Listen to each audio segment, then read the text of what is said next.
Welcome to the program, everyone. I'm Sasenarine Singh in Maryland, USA at this hour.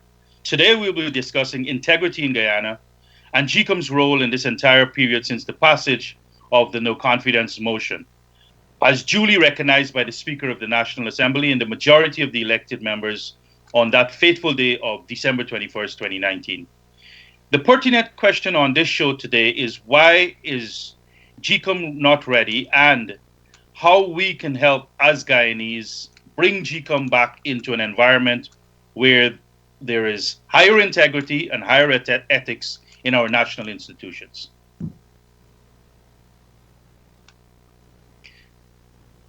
We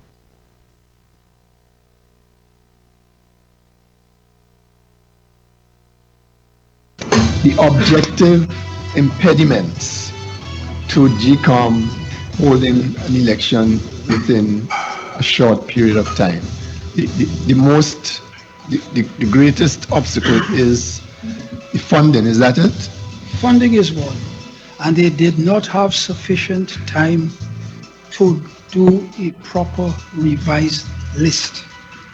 It was part of the plan, it was decided upon, but of course there was the intervention of the no confidence motion. On the other hand, to sacrifice the fairness, the impartiality, and the accuracy prescribed by the Constitution for elections on the altar of speed.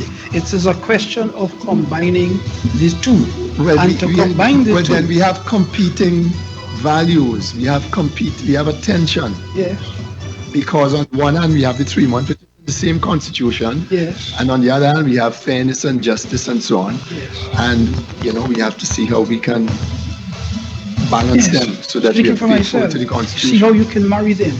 Find the middle course. Here, for example, that the finance which the GCOM requires could just be decided upon by GCOM without reference to any other institution, without taking account of the Fiscal Management and Accountability Act, which provides certain procedures to be followed, and they need to go back to Parliament if Parliament is in existence. They have not been quoted here. So I'm suggesting that the invitation which has been extended to this court has been done without providing all the relevant information which would enable the court to make its decision in an objective manner. Any interpretation of Article 106, which gives effect to democracy and the rule of law in Guyana, must mean that elections have to be held, and they have to be held now, either with the list that was used for local government elections in November last year, or with the database from which that list was created. I see the Elections Commission has said that the local government elections are completely different and the lists are different. They're not different. It's a list of people living in an area, people come and they vote, and that is it. The same thing with general elections. And those lists come from a larger database with everybody's name on it. As Mr. Datadin said, there is continuous registration in Guyana. You are registered at 14. When you become 18, you automatically go on the list of electors. People who are dead are taken off of the list. So there is no problem with any list. There cannot be a problem with the list. If there is a short claims and objections period, 2 weeks perhaps, people who are not on the list and should be on the list can go get themselves on the list. If there's a problem with somebody who is there and they need to come off, that can be dealt with.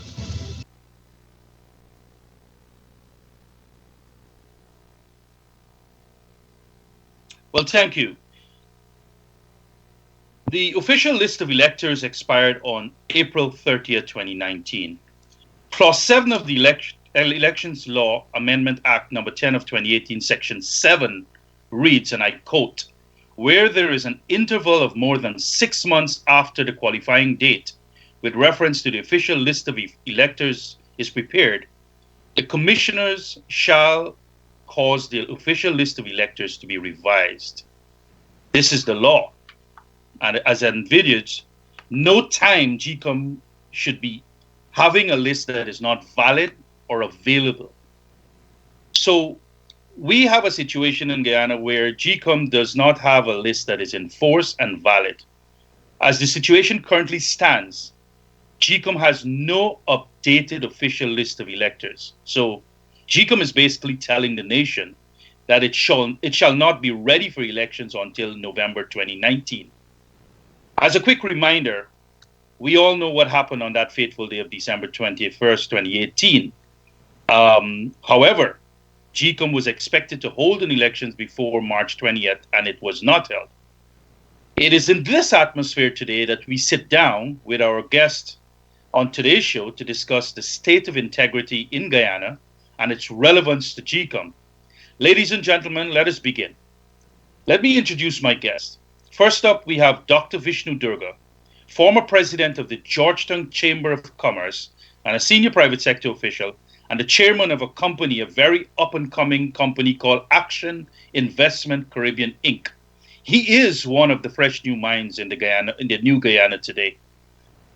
Then we have Gecom's commissioner, Mr.Sase Gunraj, an attorney at law and a partner at a Georgetown-based law firm. Gentlemen, welcome to today's program. Let us start. Thank you. Thank you, Singh. So let's start with the tough questions first. Let's get the big rocks out of the way. For housekeeping purposes, I want to say today's show will be on integrity. That's the core focus. Gecom is the offshoot, but we want to focus as our entire nation lives in an environment of higher integrity and ethics.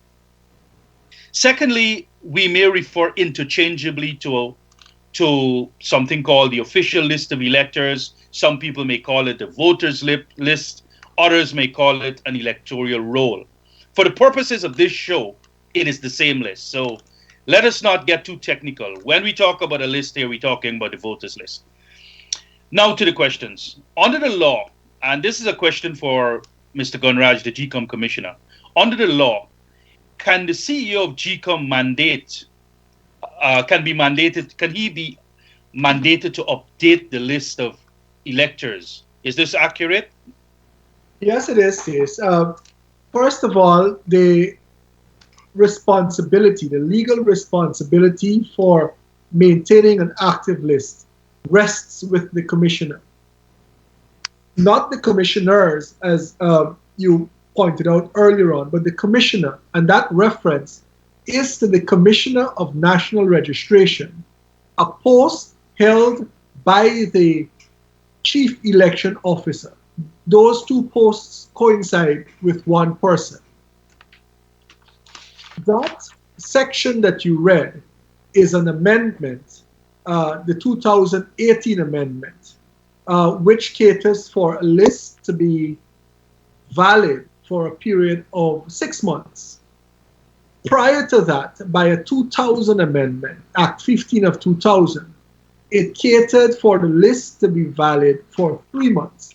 And upon expiry of that list, the responsibility, a mandatory responsibility, as is contained in that section, it says shall. It does not give a discretion to the commissioner and the Commissioner of National Registration, the Chief Election Officer, that office, that dual office currently held by Mr. Keith Lowenfield.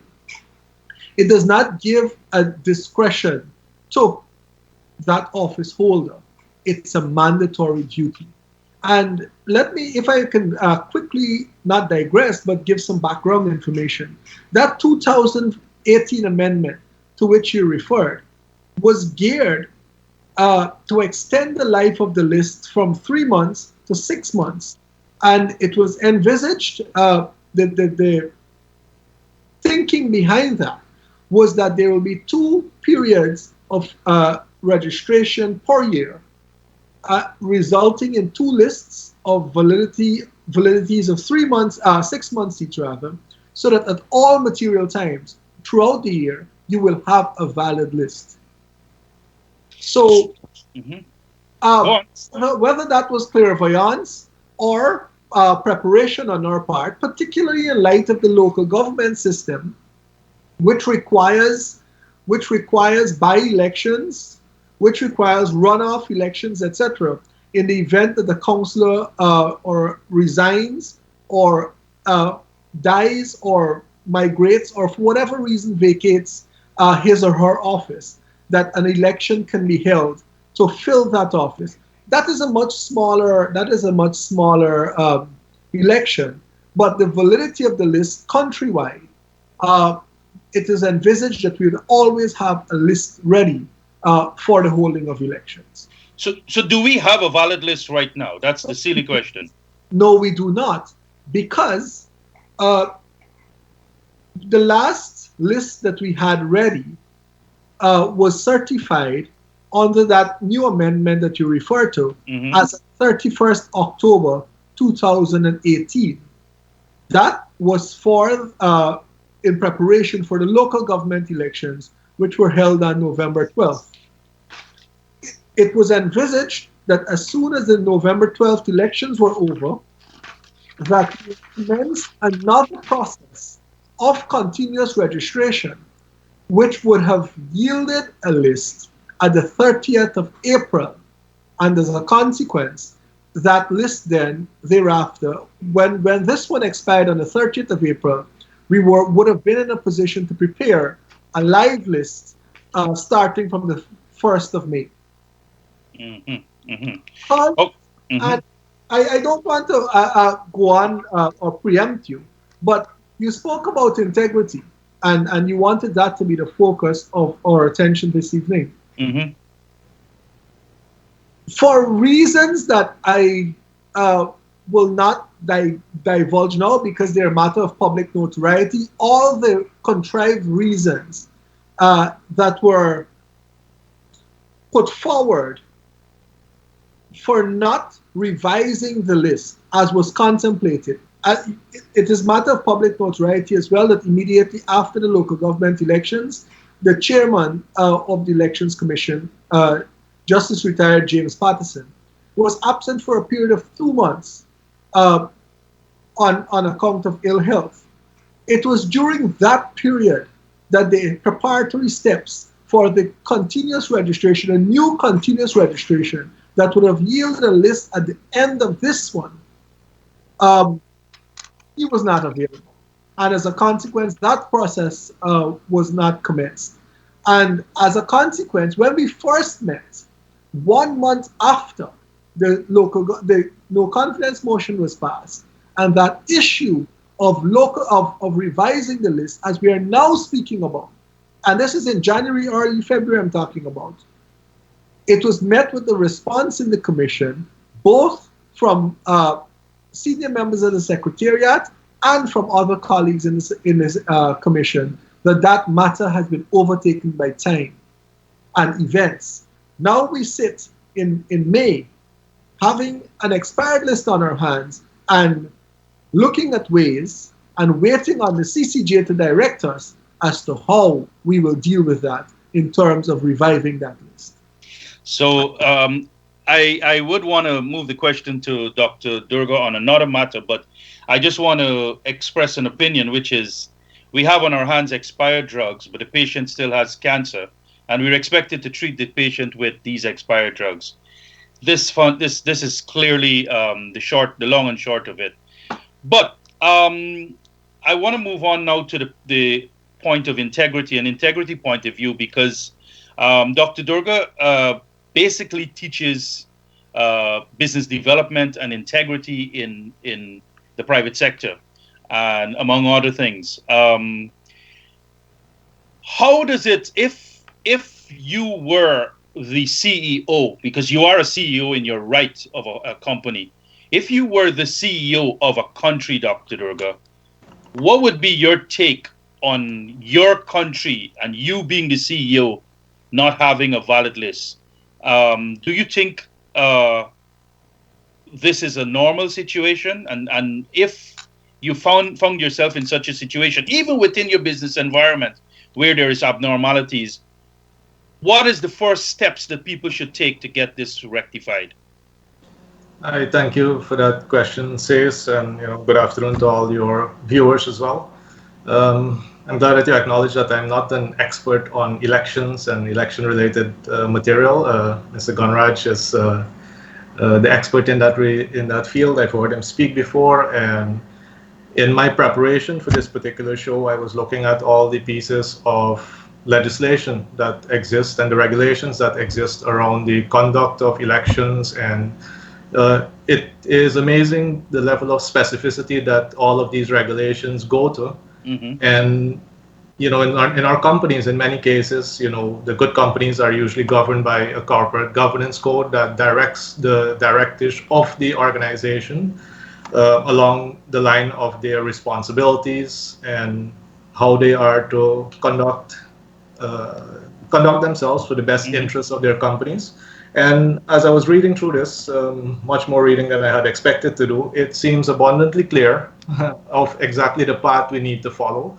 And it then, begs the question, when we end up in situations like this, and we do end up in situations like this in companies from time to time, where maybe a section of the investors or a section of the directors may not agree with a certain issue, and then we could take it to court. So there's usually someone who stands to benefit from taking it down this path.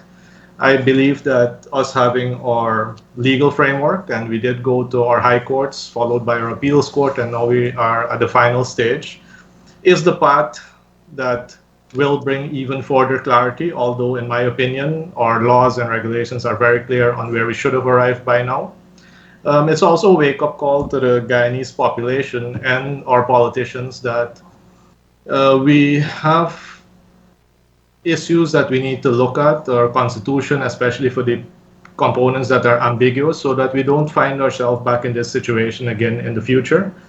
I think the NCM that we did have, increased the level of activity by the government. I think without this NCM, we might not have seen the level of activity that we currently see. So, in hindsight, that's a little bit of a benefit. However, if you look at it from a perspective of having a bit of humor, maybe we should have an NCM instituted into our constitution on a yearly basis to get our governments, regardless who they are, the current government or the past government, so that we can get them to understand that we as citizens of this country do require performance. Because you asked me from a perspective as a CEO. For me as a CEO, when I hold this position, I have certain responsibilities for which I'm reaping the reward. Exactly. I cannot, and I'm sure Sase can also back me up on this, because if I continue to collect that reward without delivering the result, am I not collecting rewards under false pretenses? Right? As reading all of this, I would actually say that almost amounts to fraudulent act. And we have to be careful that the people that we do elect represent our needs. And I keep looking at it, and I'm thinking that if I'm appointed as a director by a shareholder, for example, I have to have that shareholder's interest at heart. I cannot act based on the chairman instructing me to vote in a particular direction. I have to remember that I represent shareholders. And I think this is also a good parallel between the way how things occur in the public sector and as opposed to how they occur in the private sector. But for me, it is more about development. We have spent a lot of resources determining where we are currently. But if this was the private sector, we probably would have been bankrupt by now, and we would have lost the market that we serve. And maybe this is happening in the background, right? Because you did introduce me as a younger person. I don't know if 39 qualifies for young or old, or if I'm over the hill, but there are a lot of people on the 40 that are not influenced anymore by party loyalties to that extent, and they are looking for better options. And currently, it is up to the politicians that have chosen this path for themselves to demonstrate better behavior and better options for development of this country. Great. Thank you very much. People move, people change their names, people die, and people come of age. So all nations have a duty to take steps to keep their voters list accurate and up to date. Guyana is no different. We have a law, as Commissioner Gunraj has referred to, called the National Registration Act, Chapter 1908. What does this law do? I mean, it's basically an act that establishes and maintains something called the National Register. And sometimes it's also called the Central Register. I want to ask our Gecom Commissioner, what is this National Register or Central Register? And I know you said the commissioner is responsible for updating it. I want to bring this point out clearly. Can the Gecom CEO, Mr. Keith Lowenfield, who's referred to as the commissioner, can he go ahead and update this national register using a process of continuous registration without the secretariat of Gecom, the retired Judge Patterson and 6 other members? Can he update that list without the secretariat? So the secretariat says is headed by the CEO, and that is subservient to the commission, which is made up of the chairman and 6 commissioners. So the secretariat is what carries out. The secretariat is basically a management, and the commission is your board. Okay, but can Gecom CEO Mr. Keith Lowenfield update the central register, the national register, without having to go to the board and beg for their permission? Certain commencement orders vis-a-vis the registration process needs the signature of the CEO, of the chairman, sorry. And we have had in the past, when the former chairman, Dr. Steve Surge Valley, was on pre-retirement leave, etc., the commission was not meeting, but the CEO presented the orders for the chairman's signature. That signature was obtained, and the process went along. And resulting from that was a list that was used, I believe, for the 20. There was a list that was produced from that process.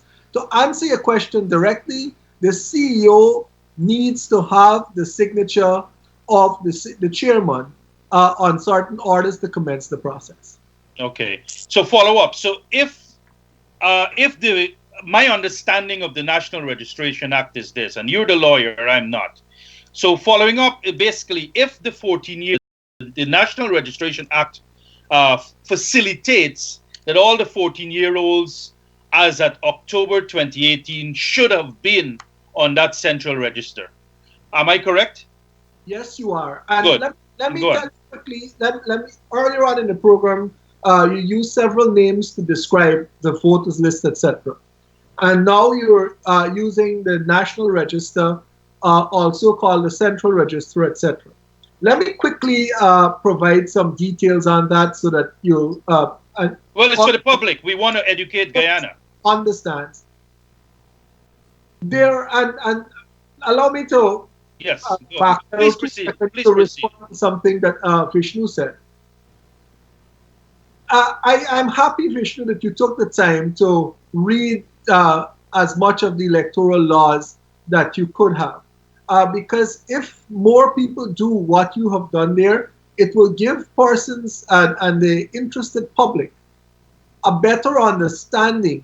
And I believe stakeholders in this process as well, public commentators, speak about our process without fully understanding what it is. And that is unfortunate sometimes because they speak without understanding what governs the elections in Guyana are a very specific process that are governed precisely by legislation. Every single thing, from timelines. If you've read the Representation of the People's Act, it specifies the way our ballots must be designed, who must do what, who must take what where, what must be published, when it must be published, how it must be published, all of that. You've heard reference to challenging the validity of elections that was made very popular and prominent in the decision of the Honorable Chief Justice at the first instance in this trilogy of no confidence motion cases. And she said that any challenge, and this had to do with the dual citizens, any challenge to that process ought to have come within 14 days, etc. all a very specific process. Similarly, the registration aspect, and by the way, I can add this as well for the viewing public. Gecom has two purposes. Two purposes. One is for the registration of citizens of Guyana, and two, for the holding of elections. And this will become important for questions I am sure you'll want to ask later on in the program 6. One, Gecom is born out of the Constitution. Gecom's existence comes as a consequence of its inclusion in the Constitution.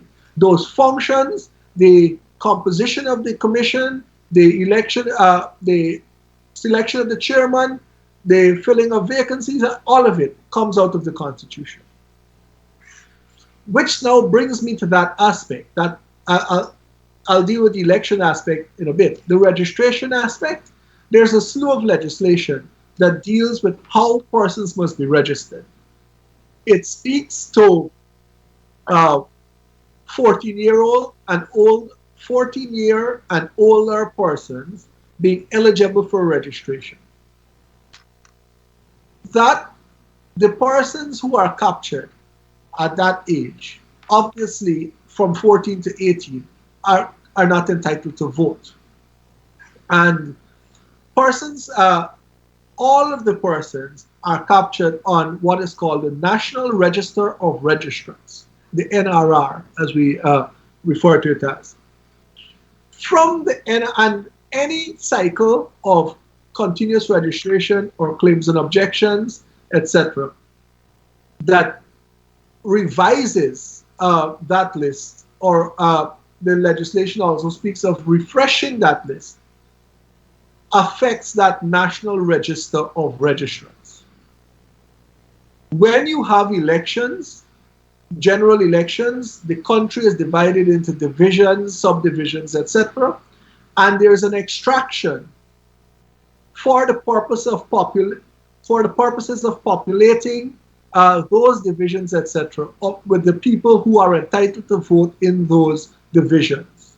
And that extraction is done electronically, and it allows voters' lists to be publicized and published throughout the country, once more, as prescribed by law, and persons ensure their names, etc., are on there. That tells you where you're going to vote on elections day, etc., and that process is done. That is general elections.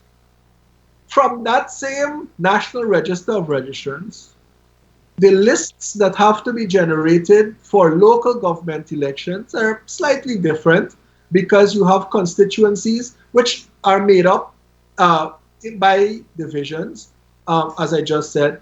But however, in local government elections, the entire country is not divided into constituencies, because the local, there are Amerindian areas, etc., that are not caught under that local elections. So that exact National Register of Registrants, an extraction is done therefrom to populate lists to enable voting for the local government elections. So allow me to add this now.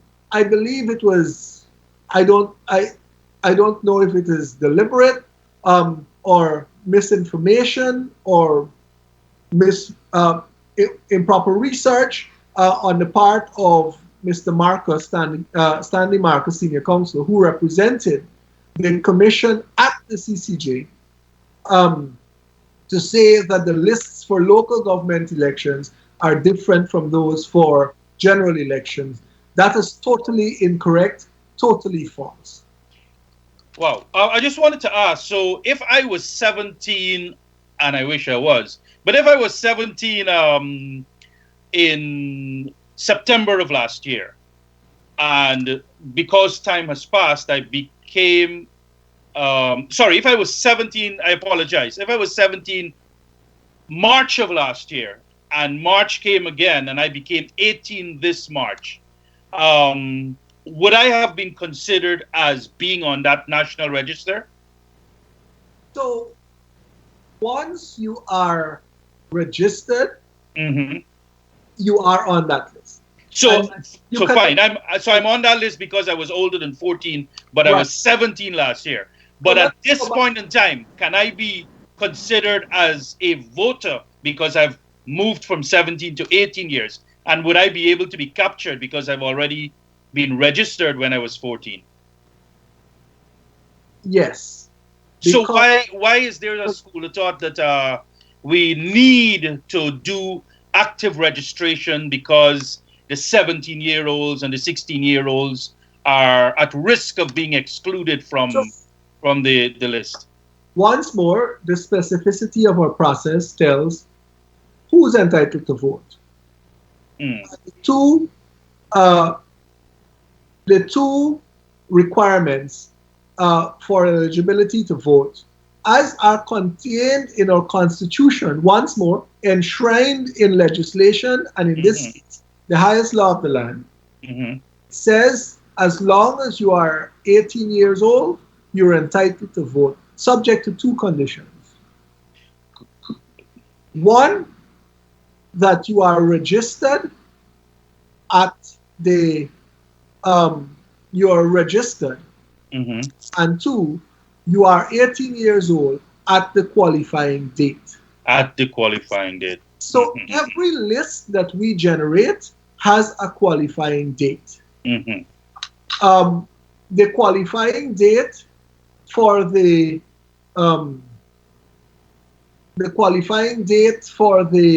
list that just expired, I believe, was the 31st of October. October, I agreed, yeah.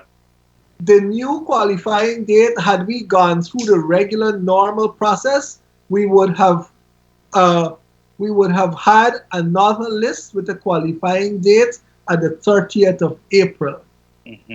So as long as you were on the list, registered, and you would have qualified by that date, you would have been entitled to vote. Excellent. So now, yeah. to say that persons would be disenfranchised as a consequence of not holding a house, the house registration, as the argument was made publicly, that is not true as well. Okay, thanks for clarifying that. Dr. Doerga, so under the National Registration Act, Chapter 1908, it clearly says that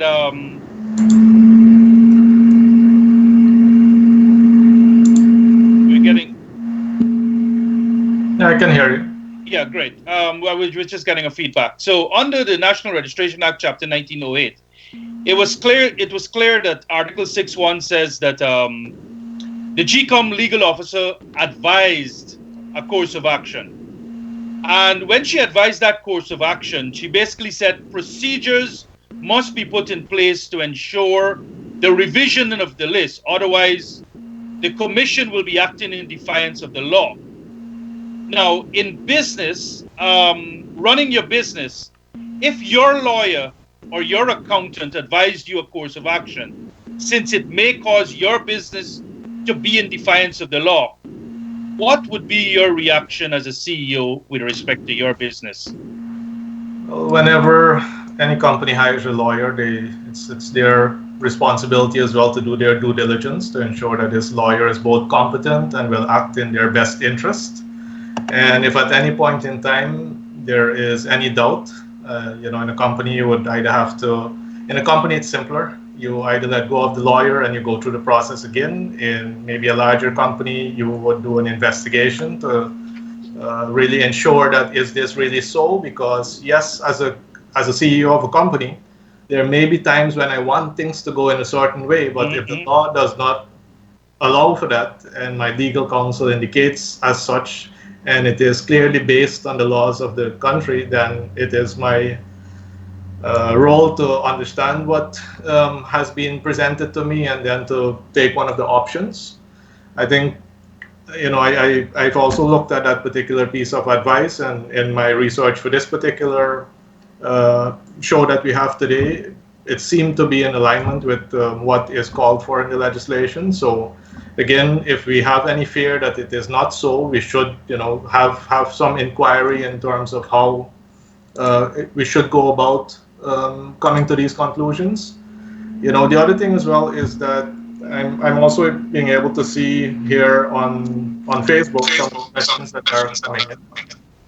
It's one of the things that people also recognize, that they can actually go to the Gecom website, and I think up to the 2018 official list of voters is there. If they even wanted to review for themselves to see, are they on, are they not on, are people who they suspect should not be on that they're on. So people can also by themselves do quite a lot of investigation to come to their own conclusion without having to rely on anyone, right? The pro or anti-government leading them in a specific direction. In this day and age, with access to technology, it is so easy for you to get this information firsthand.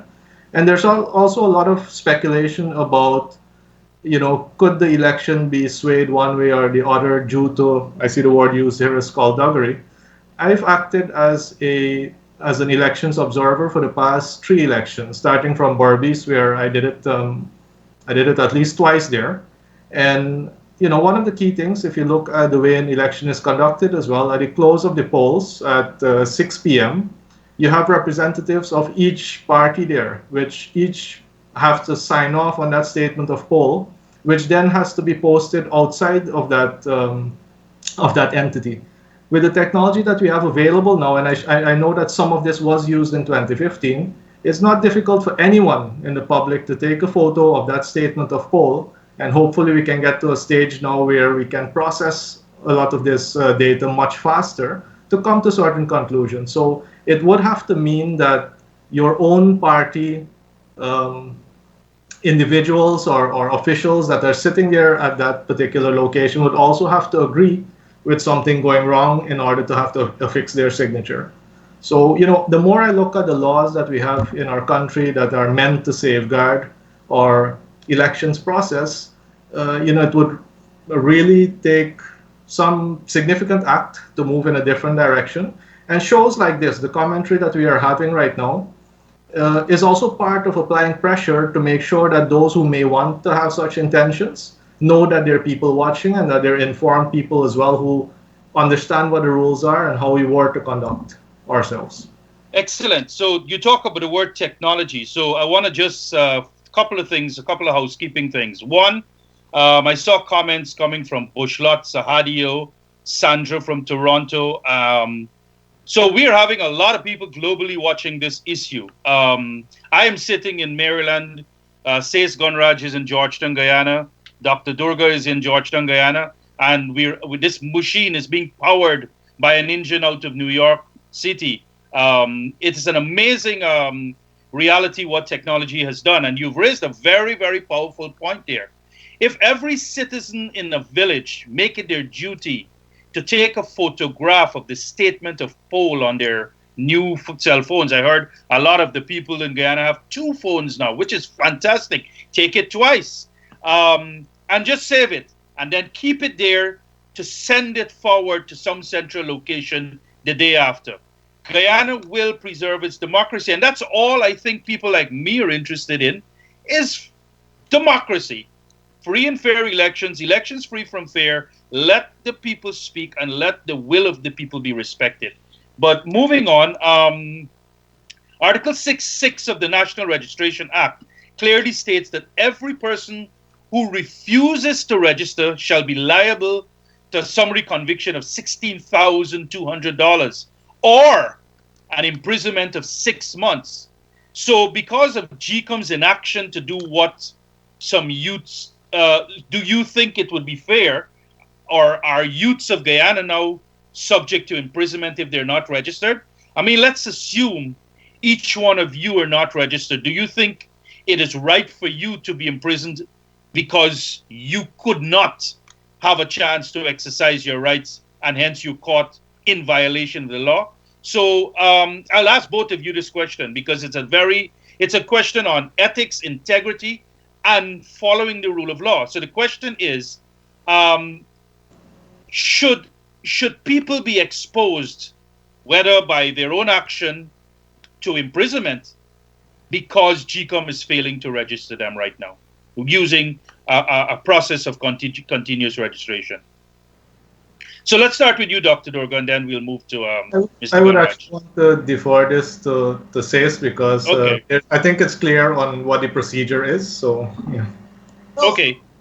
this I don't believe, and I mean, not to call your question extreme, but someone will not be exposed to the peril of a conviction or even being charged under that section uh, because of the current situation.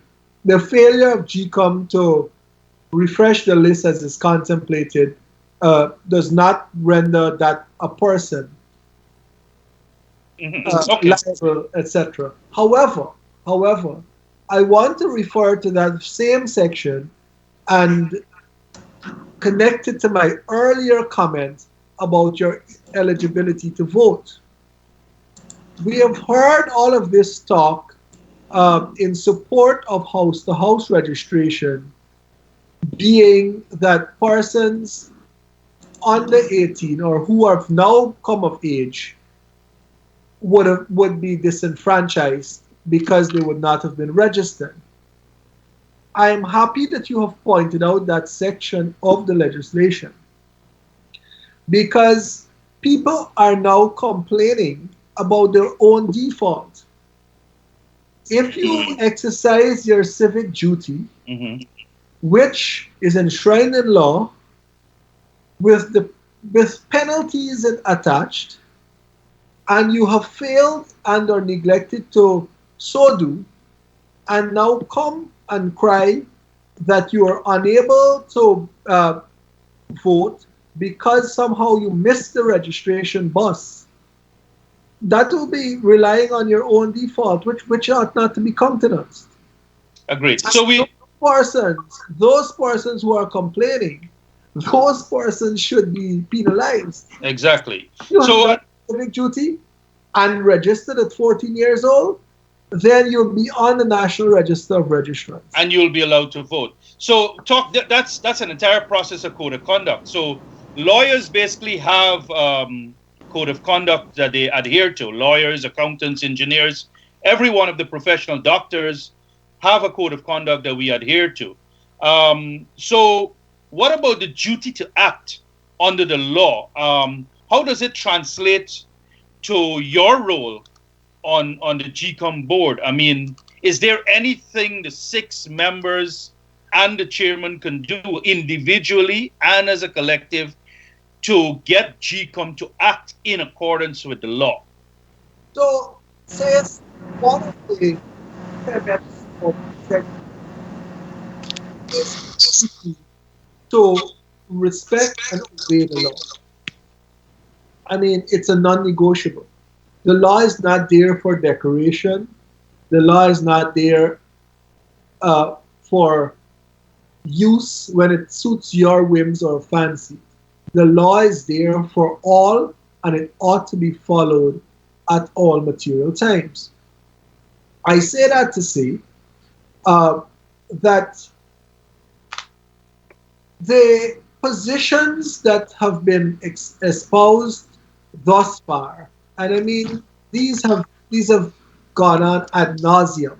There is little new that I can come and say to this forum and to the viewing public that we have not said before. I make that point because you raised the issue about the opinion being tendered by the legal officer. The laws, Dr. Surjbali like to call the laws or some of the deficiencies that we have in the law, the legal lacunae. And Vishnu, you pointed out that earlier on in your reading of it, that there are, for example, many of us having seen the arguments at 3 tiers of courts coming out of these no confidence motions, would have wished that there was some more clarity. I mean, I personally don't think it needs more clarity, but perhaps it could do with a little bit more clarity. So state exactly what you want to say or what you want to see. There is legal interpretation, which allows you to understand what it is saying. Now, what the legal officer did, the legal officer stated what the law was.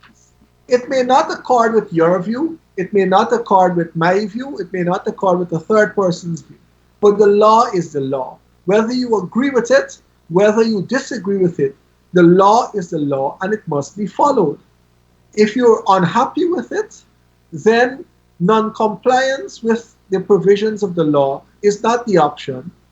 What the remedy for that is changing it, is going ahead and amending it. But you have to use what you have now, right? As you said earlier, well, maybe later on, when all of the dust is settled on this, we can look back and say, look, these are the things we need changed. But as it is now, what is there has to be followed, and it ought to be followed. This is a town hall meeting, and hence the public's view is extremely important. We have a caller that left a question for us. I'm going to ask Devin to read out the question. But before I go to that, I just want to tell the public in Guyana, 225-9054. The public in the USA, 718-551-3290.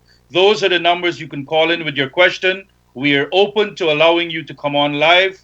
If you're shy, just tell Devin your question and he will read it out for you. So Devin, I know you have a question that was beamed to you. Can you please read it out so that our panelists can have it? Oh, the question is Yes. there. Can Gecom be ordered by the CCJ to conduct the elections without the need for house-to-house registration? Let's start with the lawyer. The courts are the guardians of the Constitution. They have the responsibility to interpret and to make law, to make orders that they see that are in keeping with the tenets of the law. Okay, sorry, go on. It has always been my contention that house-to-house registration is a policy decision, and a policy decision cannot take precedence over the law. Okay, and that's a question from Ryan. I'm a young man called Ryan, so I want you to speak. You're speaking to Ryan here. That wasn't my question. I can answer your question directly, and the answer to that question is yes. I believe that Gecom can be ordered to conduct the elections without the need for a house-to-house registration. Excellent. Now, there's a lot of talk around what do we do with the list of people who had died between October 30th and April 30th. How do we cater for those? How can we cater for those who have died? Can you, Mr. Gunraj, please explain this relationship between Gecom, the General Registrar Office, and the list of those names in which a death certificate was issued by the GRO? So every month, the General Register Office provides what they call, I'm not sure what they call it, but we call it in our meetings, etc., in discussion, a death report. I thought you would have said the dead man list, but sorry. Report contains all the reported deaths in a given period that are recorded at the General Register Office, which is the body that is, by law, tasked with the responsibility of recording that. So those come, and on that National Register of Registrants that I've referred to earlier on, the names are flagged. So in any extraction, those names will not be recorded because, of course, it's flagged as a dead person. Mm-hmm. So there is a mechanism for the removal of persons from the list pursuant to the death report that is provided by the General Register Office. Good. Abid actually asked a similar question. Abid, a young man from Guyana, asked that question, so I wouldn't want to repeat Abid's question. So one last clarification before we move to Dr. Doerga. So what happens to those people who changed their names? They got married, they changed location. I moved from Georgetown and I got a nice property on the west coast of Demerara. Can this be catered for in the Gecom system? Yes, it can be. And this system of continuous registration, and you must have heard this term knocked about without getting the specifics of it, claims and objections. Mm-hmm. So a claim is simply a claim to be on the list. Good. So, for example, says Gunraj was never registered.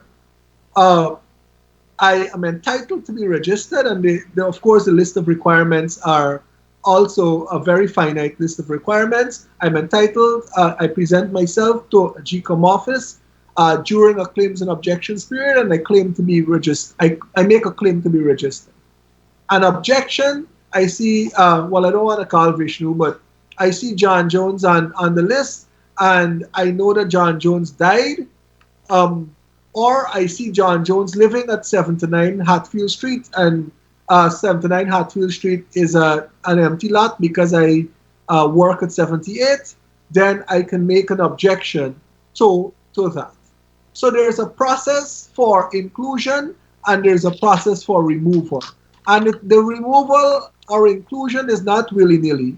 When I make a claim for inclusion, there's verification supported by scrutineers. They have to actually go to my place of residence, and this is done in an unscheduled way within a particular time. They have to go to my place of residence and verify that I'm living there, etc. And then I am processed to be included. After that claims and objections period is done, and I make a successful claim, that addition is publicized so the public can go and verify as well. Okay, says Gunraj made a claim, the claim was upheld, look at his deal. Similarly, when there's an objection, there's a process for investigation of the objection, and there's a process of appeals if you're unhappy with the outcome of that investigation. Excellent. All done outside house-to-house registration. Excellent. So we are at the halfway point, and we have another half an hour or so to go. But I now want to switch the game around to the funding of Gecom, and I'm talking to Dr. Doerga around this aspect because the government of Guyana financial architecture, basically prescribed by law, provides for Gecom to have money because Gecom is a statutory agency. And in compliance with Article 222A of the Guyana Constitution, Gecom has the power to manage a subvention in such a manner that it meaning Gecom, deems fit. So it is not like the minister can tell Gecom, well, you spend $3 on stationery and $5 on transportation.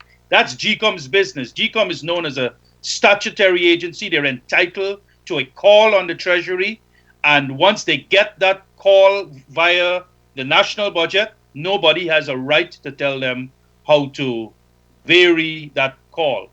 In the 2019 budget, $5.371 billion was approved for Gecom.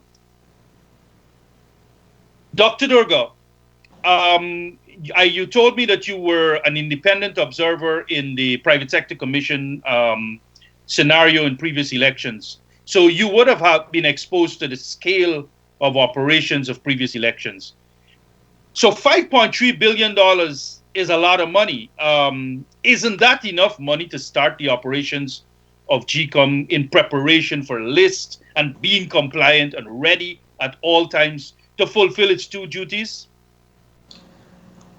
To give you an answer on that, we'd have to go back and see what they have been doing. I know that there are over 2,000 polling places that have to be resourced. However, from past experience, the money allocated would have been able to conduct the elections. I think even, was it last week or the same week, another allocation would have been or brought to Parliament for funding to prepare for this election.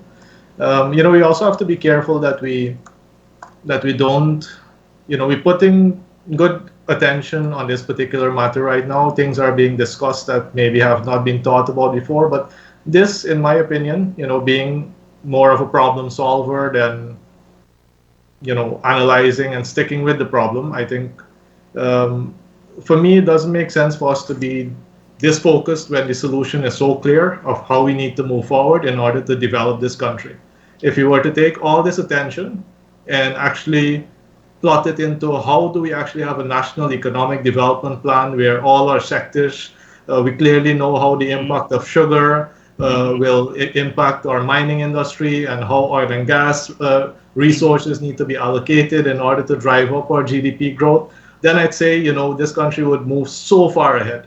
If I look at the cumulative amount of energy and effort we as a nation have put into solving what on paper is supposed to be a fairly straightforward manner of getting back to some amount of normalcy, then if we were to take all of this and come election time, we actually have our political parties come up with solutions that can actually move the country forward, then I think we would have been able to win in this situation. But if we put all of this effort, and when the time comes, we end up with 2, 3 parties, how many ever other parties, that do not propose solutions that can actually move us forward, that just rely on us hating the opposition or hating the government so much that all we want to do is keep our party of favor in power, then Guyana wouldn't have won. Then we're back into square one. Maybe we're back to December 20th if we end up, going down this path. We do need, with where Guyana is going, we would have never had this level of income in the history of Guyana. That's going to start happening for us in the coming year, maybe even by the end of this year. So you're basically saying that if we had used this energy that we have applied to an issue that a lot of us think is a non-issue, it kind of actually helped transcend Guyana much further. I mean, for example, we have 3 critical pieces of action that is needed: the sovereign wealth fund, the local content framework, and preparing for measuring, counting, and accounting for the oil. We are so far behind on the preparation of that. If we had pilot that energy in these 3 areas, we would have been so much more advanced. And that's why we need to make sure that we start encouraging professionals to take part in, if you're going to continue calling it politics, well, so be it. But I think we need to start thinking more about nation building than politics. Nation building. Because the politics seems to be so nasty. The reason many professionals do not want to get involved is because of this mudslinging that goes back and forth. And we're not worried about what does this country actually need to move forward. And, we've had many of the leaders of this country as well weren't particularly skilled at solving the problems of this country. Many of the people we have in parliament as well, and as I was reading the commentary for the past 2 weeks, it seems as if they have no other role but to say yes to whatever their party wants. That doesn't take much competence. It's maybe the reason why people like myself don't get involved, because I could not imagine having to listen to something that does not make sense and agree with that. Right? So I think we do need to start creating some amount of opportunity that we can attract people that have also gotten some success, maybe in their personal life, in their business life, in their professional life, that they have a track record of success that they can now transfer to organizations and maybe to a country, versus people who are career politicians who outside of politics have not that much to actually account for. And, we speak about integrity. We come from a time as well, reading the history of the country, where people in this country had to do a lot of wrong things in order to make a living, in order to even eat. And I sometimes think that has gotten so integrated into our psyche that we sometimes look for the shortcut instead of what is right. And this is something that happens day to day. Every time a police officer stops you for speeding and you're negotiating one way or the other with the police officer in full view of your kids, what message are we sending to our kids? That it is okay to break the law. And when we let people off with petty offenses, what do you think will continue to happen? All these criminals, all the crime that we see happening in Guyana right now, it's not foreigners who are coming in, every evening and then committing the crime and then flying out every morning. Exactly. It's our Guyanese, it's our brothers, sisters, fathers, daughters who are engaged in these things, if we don't, in our own households, start calling for some level of integrity, who are we to then call upon these politicians who, in my opinion, are operating to the best of their abilities? Maybe this is the best we can get out of them. Who are we to call them then that, they are not acting with integrity if we as a nation don't start stepping up our integrity game? I agree with you totally. I wanted to dig your brain a little bit on a topic because it's something I've been spending a lot of time reading on. A National Economic Development Commission that transcends governments, meaning that it constructs something called a National Development Strategy, which has a collection of programs that transcends governments. It doesn't matter if the government is right, left, green, black, gray, red, whatever. It doesn't matter. But the nation, all the best minds in the nation, because you were talking about people being, everybody contributing. All the best minds of the nation come together. And we did it in 1994 when the Carter Center helped us develop. I remember Kenneth King, who was a PNC minister, was an active participant in that national construction of that national development strategy under a Chetty Jagan's government. So it's whereby people from all political persuasions, all religious, ethnic, academic persuasions coming together to develop something called a national development strategy and that is then implemented by a National Economic Development Commission, so that politicians may not have the ability to interfere in projects that will mold the nation. An international airport, a deep water harbor, a road to Letem, these are what we call nation building projects. It is not a PNC project or a PPP project. They are nation building projects that the whole country will benefit from. What are your thoughts behind such a commission? Well, I actually joined private sector development service in 2002 when I was just 2 years into starting my own business, and I actually cut my teeth on the National Competitiveness Council and the National Competitiveness Strategy, where there was the Energy Strategy Board and Infrastructure Strategy Board, and this was, I think, stemming out of an IDB project back then. And every month we would have to sit and look at energy, where do we need to go, but it slowly started dying in terms of participation and in terms of the central council being called, which would have been chaired by the president. So maybe the structure of how this was put together might not have been the one that would have really allowed it to last for a long time and get the maximum amount of results. But everything we talk about, all these transformative projects, such as that road to Brazil, a deep water port, actually being able to benefit from hydropower, those were all already discussed. The paperwork is there. And the unfortunate thing is that with changes of government or changes of priorities, sometimes the baby gets thrown out with the bathwater just because we do not want to be involved with something that might have happened under a previous government.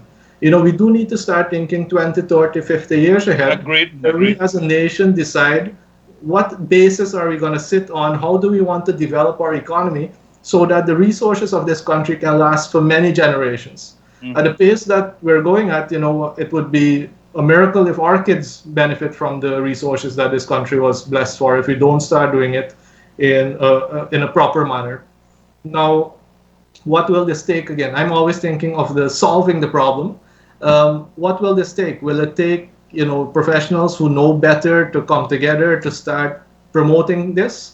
Because I don't see in many cases that the current politicians are too interested in that, because they seem to be thinking in 5-year cycles. And given this NCM and the previous NCM, they might start thinking in even shorter term cycles than 5 years. Because if we continue being balanced on this knife edge, there may not be 5-year governments anymore, especially when that hunger for power and that grabbing of power is top of mind versus the building of this nation. So I do believe we need to move into that direction. I think with technology, it is highly possible for us to be able to start mapping out all of this. Currently, my pet project is, I've collected all the national development strategies, and there were many in the 90s, in the 80s, in the 70s. There were development strategies. To then start coding them and to be able to put them in software that can then, we can play with the variables.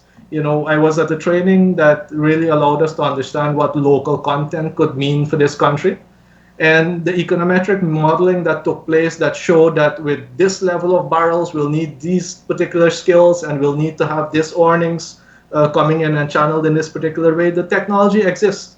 If we were to really operate and run this country using technology, using the best skills, we probably need half of the government that we currently have today, or half of the public sector, because all these people in the public sector, if we don't start skilling them up, we're going to run within a year to 2 years into a labor shortage. We already have a very low productivity rate in this country.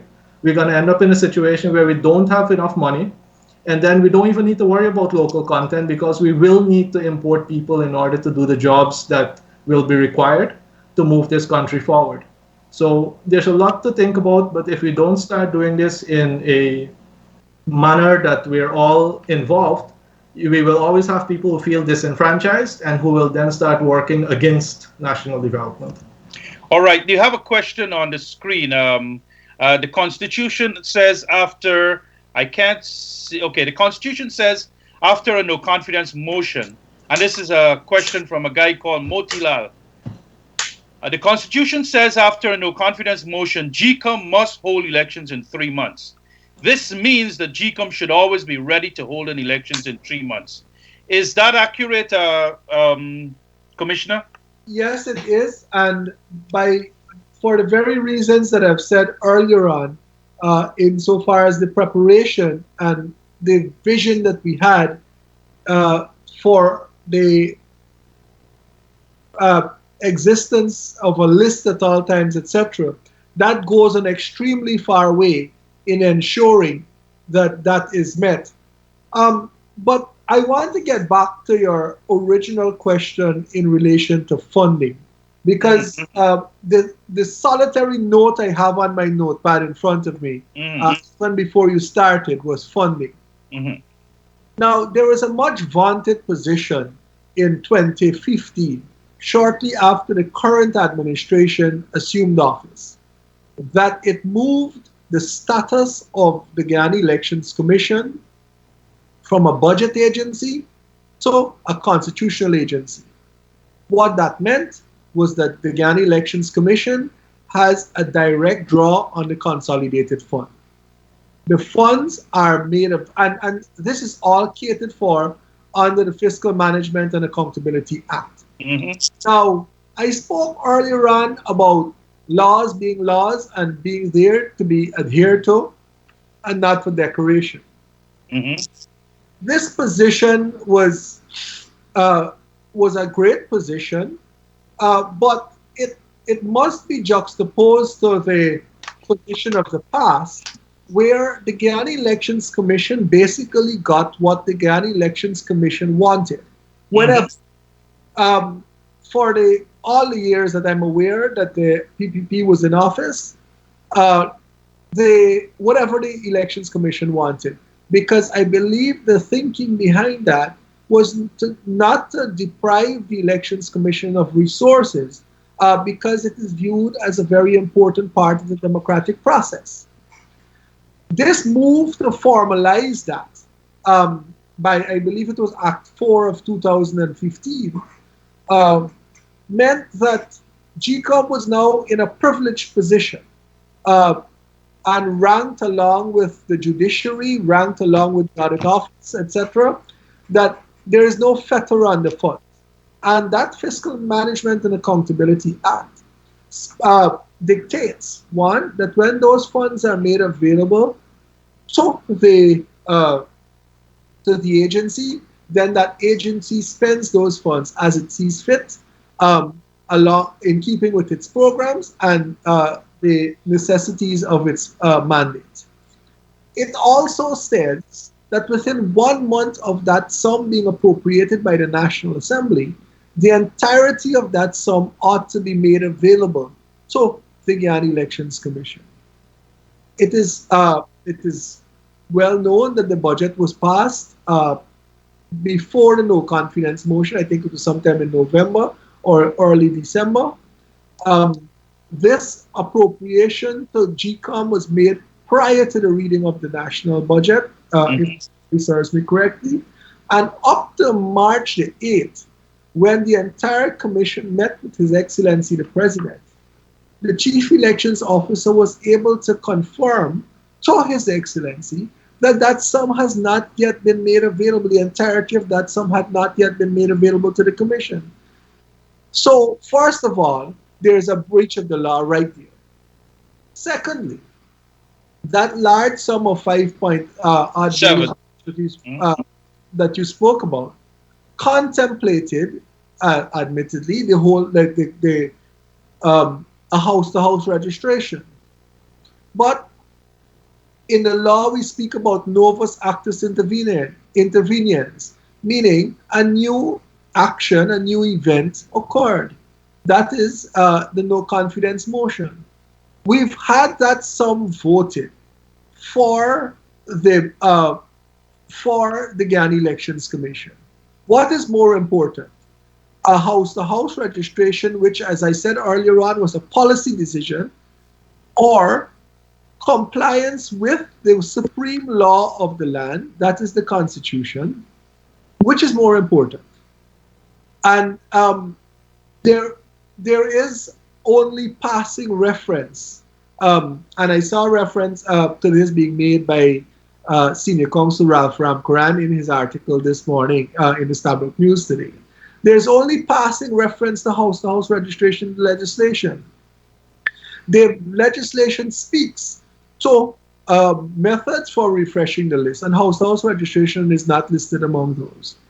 So, once more, I am forced to say here and now, for the benefit of our viewing audience, that this issue or this excuse that was being used, that is to say that there is no funding for the holding of elections, and mind you, this excuse came very early in the game, since about January or February, right? And certainly before March when we met with the president. This excuse is another in the litany of contrived excuses that we have been met with, which militate against the holding of elections. It quite breach of the Constitution and its provisions. Okay, good. So, if I can ask a question, please do. To the other says, please do. What happens if someone breaches the Constitution, even if they are a politician? Or what happens if anyone breaches the Constitution? Well, I see a question, and not to preempt you again, says I see someone by the name of Sahaluddin asking a question. Should the CCJ rule that the NCM is valid, what recourse does the citizens have to ensure elections are held within the constitutional timelines? And my answer, I will attempt to answer that, and it will answer you as well, Vishnu. Like laws, court orders have to be followed. Of course, for the breach of a law or the Constitution, there are legal recourses. And we have seen those legal recourses being taken. Insofar as breaching an order from the Caribbean Court of Justice, or any court for that matter, there are contempt proceedings which can be brought, which can result ultimately in prison sentences being ordered for those persons, because one of the standard things we ask for in practice for breach of court orders is for persons to be committed to the prison for breach of the court, for being in contempt of that order or orders generally. So there are provisions, there are mechanisms for penalties to be involved with these breaches. So this is a time of national emergency, and as you clearly pointed out, money is not an issue when it comes to Gecom, because even in a national emergency, that same act that you talk about, the Fiscal Management and Accountability Act, Act number 20 of 2003, it gives the Minister of Finance to release funds for when you have these emergency contingent liabilities. So let's say, suppose GCOM needs $1 billion more, right? To fulfill the requirements of whatever the court is going to issue come May 30th, June 1st, somewhere around there. This spending of public money is important because what is critical, we have something called a contingency fund, which can be tapped at any time of the day by the Minister of Finance to be able to commit funds to unforeseen, unavoidable, urgent matters that are national important to the nation. So, follow-up question for you, Commissioner Gunraj. Has an election preparation plan been approved or prepared by, first of all, I should say, has an election preparation plan been prepared by GCOM, and has it been approved by the commissioners, meaning the 6+1 chairman? No. The answer is no. If every time I proverbially try to pull my hair out, trying to get this question answered, you might have a difficulty today in differentiating between your guests. I probably look like this. For the last 4 to 5 months, starting from the 22nd of January when we met for the first time, I have been banging my head of the proverbial commission wall to have a plan for elections brought forward. However, and I want to touch, I want to say one thing and then touch on another issue, which is a somewhat of a sore issue of this walking out of GCOM meetings. Because I believe your viewing public needs to understand what is going on in that commission. The question I asked, insofar as it relates to funding, the question I asked when this issue was raised, and I will ask it today, isn't the deprivation of funds to such an important agency tasked with the holding of elections tantamount to a fetter on democracy? Because elections are, as I said earlier on, an important asset in the arsenal of democracy. We can't profess to be a democratic nation and we don't have elections, or we have elections that are fettered by money or by the purse strings being held by the government of the day. That is not what is contemplated. Worldwide is not contemplated. But allow me quickly to jump ahead using your platform of elections preparation. We have, myself and my other two colleagues, Bibi Shadik and Ropes and Ben, have been asking from day one, can we have a plan for the holding of elections that does not include house-to-house registration? Because it is my considered view that the refreshing and/or revision of the list does not require house-to-house registration. And you know, that explains why so much harsh words are being directed towards the legal officer. All kinds of motives are being imputed to her. And the reason for that is, I am sure, this only reason could be, is because she tended a view that does not accord with certain members of the commission, simply. So she's bastardized, and her view, the opinion is bastardized, and they're attempting to crucify her for saying that. But because it accords with the position that I have been holding all the time, that there is no need for a house-to-house registration to refresh the list. And this issue, instead of dealing with an issue that is clear and present and staring you in the face, that is the holding of an election, an issue that before it became the subject of litigation in the courts, there was no impediment, absolutely no impediment to the starting of preparation for the holding of house-to-house, for the holding of elections. Absolutely none. And that imprimatur to the chief elections officer to implement the process was denied by the majority of the commission. So that is a very, very good discovery. Coaching of business professional, that is what Dr. Doerga does. You've met many companies that had a plan, and I'm sure you've met some companies that didn't have a plan. Tell us, what are some of the major differences you saw in their performance, company with plan and company B without plan? I actually coach high performers. I sometimes, when people want to understand what we do, I make it very simple. We don't run a hospital, so it's not so much for the sick and wounded, because what we run is more like a gym. So companies that are running well, and then who want to get better. Coincidentally, I actually coach quite a few executives in both the public and private sector as well, who come at their own of their own volition, because they really want to step up their performance. I think quite a few of them also understand. So most of those professional and most of those companies that are considered as part of a gym, they have a plan, and they want to be better. They know where they want to arrive. They might not have enough clarity about how to get there, and that is what I help them out with. I make sure that they have a clear picture of where they want to go, and then work it backwards. What do you need to do this year, this month, this week, today, in order to get this result in the future?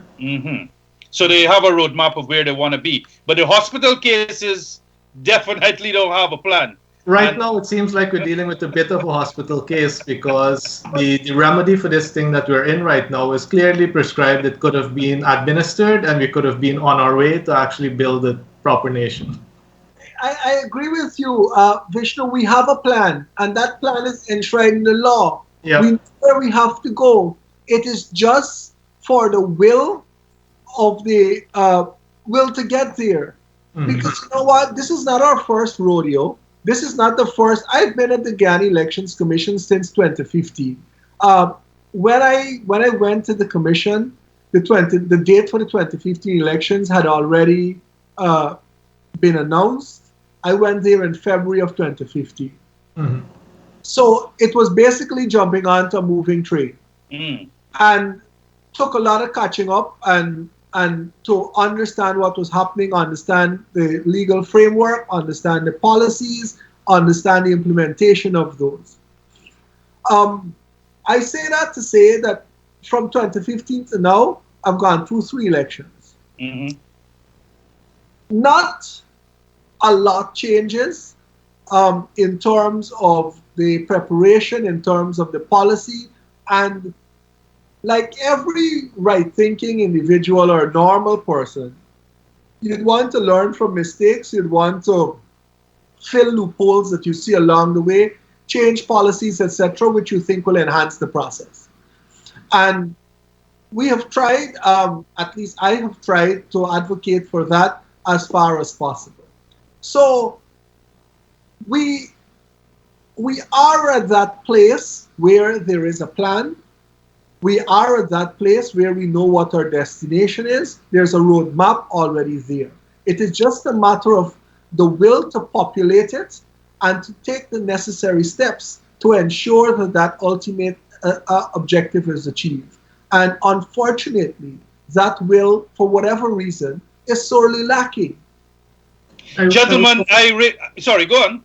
Says, I would just want to also mention that, you see, as Mr. Gunraj has mentioned, when he took on this particular role, and I'm sure that even as he was pondering it, he would have gone and looked at the laws that govern that particular entity. How do things fit together? In this country, there is a significant problem where many people are appointed to boards, and they accept these positions, not understanding the legislation and the regulations that govern these entities.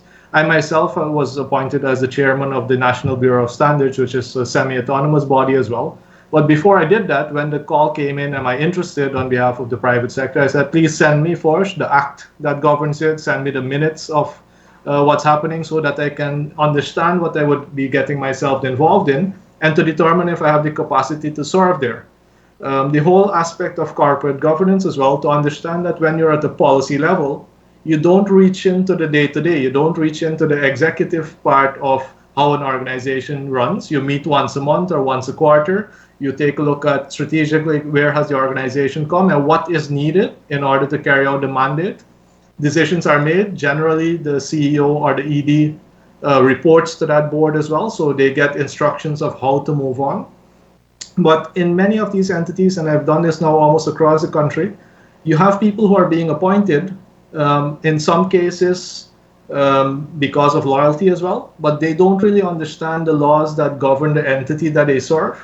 They want to show up in these entities on a day-to-day basis and give instructions directly to the workforce of that entity, which is overreaching, because what you do then is you destroy the position of the CEO or whoever that day-to-day head of the organization is. So, I would also want to encourage, your viewing public who might be interested in serving on these boards to understand the process. You do need to get a bit of education on how corporate governance works. I think that's why SACE has an advantage in that, because he knows that you can't go serve somewhere if you don't know the rules that govern the organization. And you must also understand the limitations of how far you can go.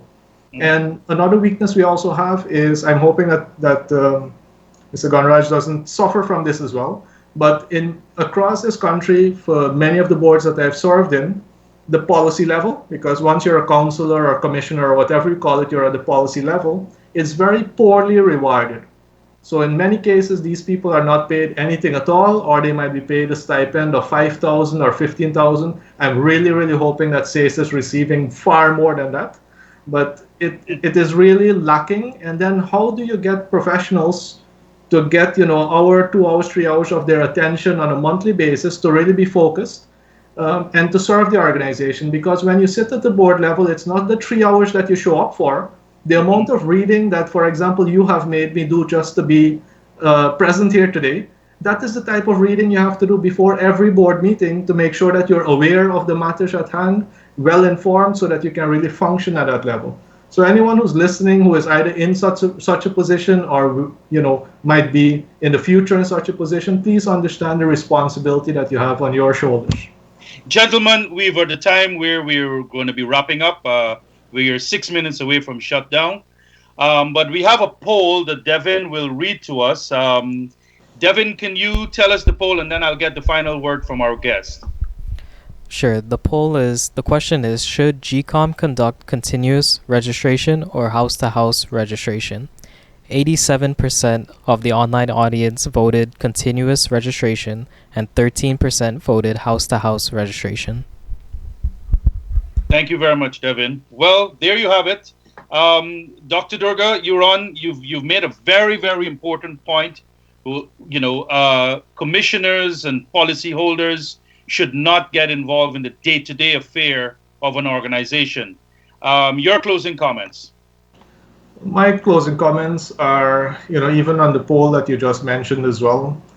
Again, my brain always goes to the outcome. If either one gives us a better outcome, I would defer to the professionals in this to make sure that this country actually benefits. However, if we continue with the current status quo, if we don't get people moving more towards the focus of nation building, I think we will just end up back continue repeating this cycle all over again, as we've done for the past 2 elections. So what I would strongly encourage is that programs like yours continue to I know that you have put the focus here. I looked at the program a bit earlier that was on domestic violence. I think it is a serious problem even today. If you look at the news, there was another body found on the West Bank of Demerara, and it's a real scourge in our society. I think it's also a lack of education, a lack of empowerment. Poverty has a lot to play with that as well. So there are many, many issues that this country faces that require the level of attention that programs like yours can apply to them.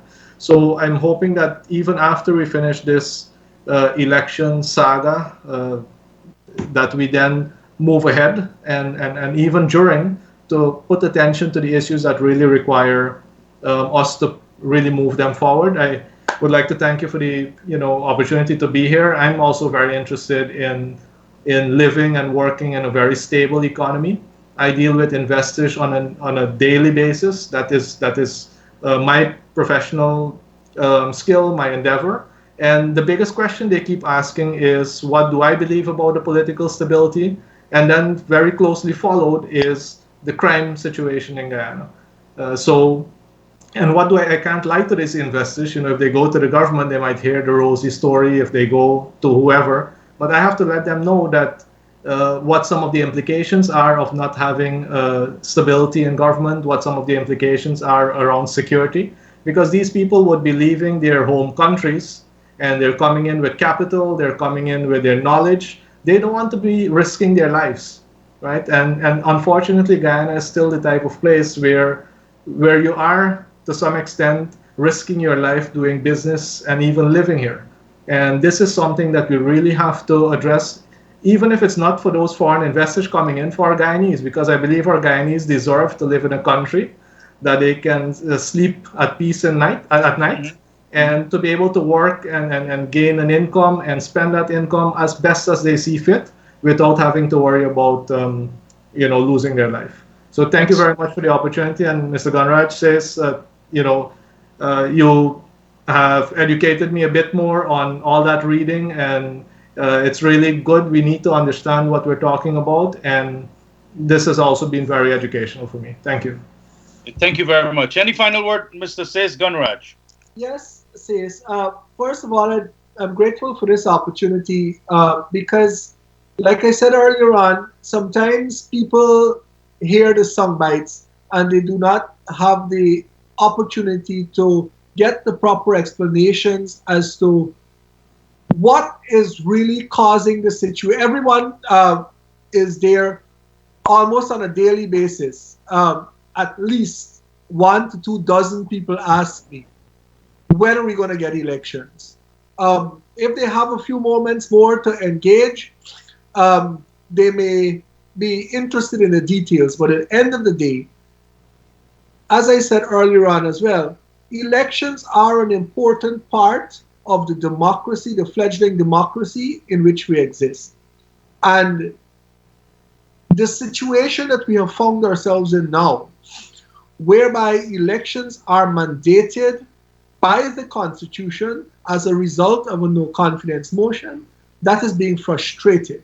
And we have seen, I wanted to comment earlier on the clips that you have played at the opening of this program from the Caribbean Court of Justice. The questions posed by those esteemed judges about our readiness and about our failures to hold elections should let us hold, and I am part of the Guyana Elections Commission, so it is our collective heads that have to be held bowed in shame.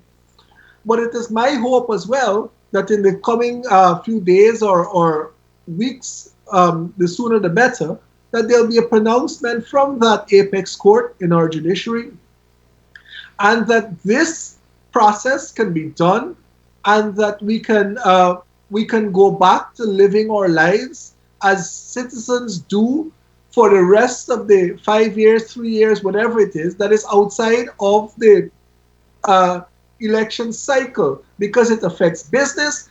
Every single day in my law practice, I see the effect of it, because it is debilitating to some sectors, and I'm sure Vishnu recognizes that as well.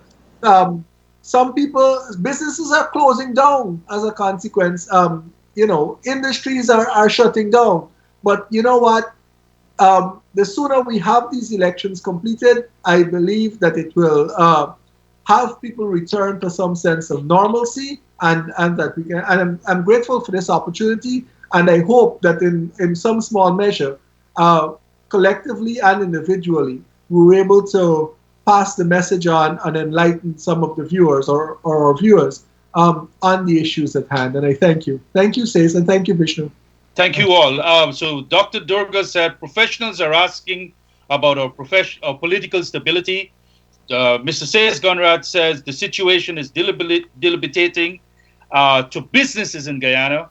Viewers all, it has been a pleasure having you all. To my guests, thank you. I want to take this opportunity to thank GlobeSpan 24/7 and Mr. Nohar Singh and the Travel Span establishment for supporting this show. Have a great rest of Sunday and rest of week. See you next week. Thank you all. Bye. Thank you.